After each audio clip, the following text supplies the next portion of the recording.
ముఖ్యంగా ఇది వారి మేనిఫెస్టో. ప్రజాకాలం పేరిట ఆ రోజు చంద్రబాబు నాయుడు గారు, పవన్ కళ్యాణ్ గారు ఇద్దరు కలిసి విడుదల చేసినటువంటి మేనిఫెస్టో. పక్కన బీజేపీ వాళ్ళు కూడా వచ్చి చేయమంటే వాళ్ళు వేయలేదు, మీ అందరూ గుర్తుందో లేదు.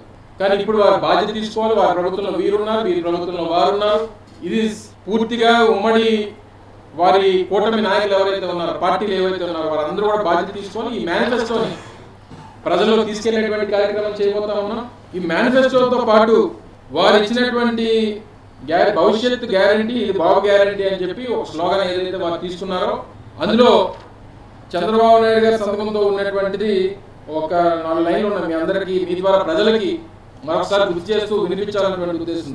చంద్రబాబు నాయుడు నేను మన రాష్ట్ర ప్రజలు నాపై ఉంచిన నమ్మకాన్ని నిలబెట్టుకుంటానని త్రికరణ శుద్ధితో ప్రమాణం చేస్తున్నాను. 2024లో టీడీపీ అధికారంలోకి వచ్చాక భవిష్యత్ గ్యారంటీలోని వాగ్దానాలను ఎటువంటి వివక్ష లేకుండా నిబంధనలు విధించకుండా, అంటే నో కండిషన్స్ అప్లై అనేటువంటి మాటే ఉండదు, అమలు చేయడంతో పాటు మన రాష్ట్ర అభివృద్ధికి పునరంకితం అవుతానని ప్రతిజ్ఞ చేస్తున్నాను. ఇది చంద్రబాబు నాయుడు గారు ప్రజలందరికీ, రాష్ట్రంలో ఉన్నటువంటి 5 కోట్ల మంది ప్రజలకి ఇచ్చినటువంటి గ్యారంటీ. ఏం చెప్పారు ఇందులో? ఎటువంటి వివక్ష లేకుండా. అంటే వివక్ష లేకుండా అంటే ఏ కులం అని కానీ, ఏ మతం అని కానీ, ఏ రాజకీయ పార్టీ అని కానీ చూడకుండా అందరికీ ఇవ్వడం, శాచురేషన్ పద్ధతిలో ఇవ్వడం అనేటువంటిది వివక్ష లేకుండా. మొన్న ఒక సమావేశంలో చంద్రబాబు నాయుడు గారు ఏం చెప్పారండి? అసలు వైఎస్ఆర్ కాంగ్రెస్ పార్టీ వాళ్ళకి ఎవరికి ఏ పని చేయడానికి వీల్లేదు, ఎవరికి ఏ పథకం ఇవ్వడానికి వీల్లేదు, ఎవరికి ఎవరికి సాయం చేయడానికి వీల్లేదని చెప్పి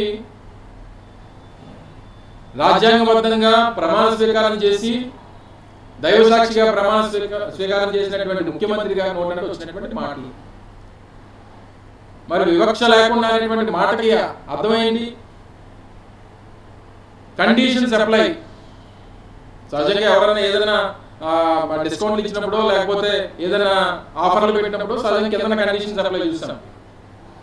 మరి మేనిఫెస్టో ఇచ్చినప్పుడు ఎక్కడ కండిషన్స్ అప్లై అయినటువంటి, ఏ రకమైనటువంటి నిబంధనలు విధించకుండా అని చెప్పి ఇందులో రాశారు వారు.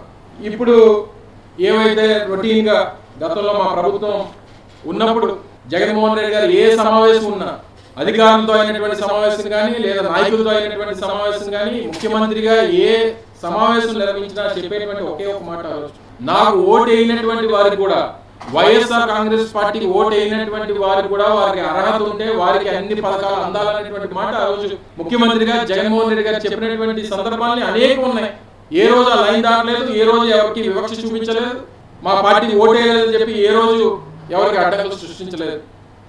కానీ ఇప్పుడు ముఖ్యమంత్రి గారికి మాత్రం వారి వైఎస్ఆర్ కాంగ్రెస్ పార్టీ అని, వైఎస్ఆర్ కాంగ్రెస్ పార్టీ నాయకులన్నా, కార్యకర్తలన్నా, ఓటేసినటువంటి వారన్నా వారికి ఎవరికి ఏమి ఇవ్వడానికి వీల్లేదు అనేటువంటిది బహిరంగంగానే చెప్తున్నారు. ఆయన ఏ రకమైనటువంటి ప్రజలు కానీ, ప్రజలన్నా భయం లేదు, రాజ్యాంగం అన్న భయం లేదు, ఆయన చేసినటువంటి ప్రమాణ స్వీకారం దానికి విలువ లేదు, ఇక ఇచ్చినటువంటి గ్యారంటీకి వారంటీ లేదు.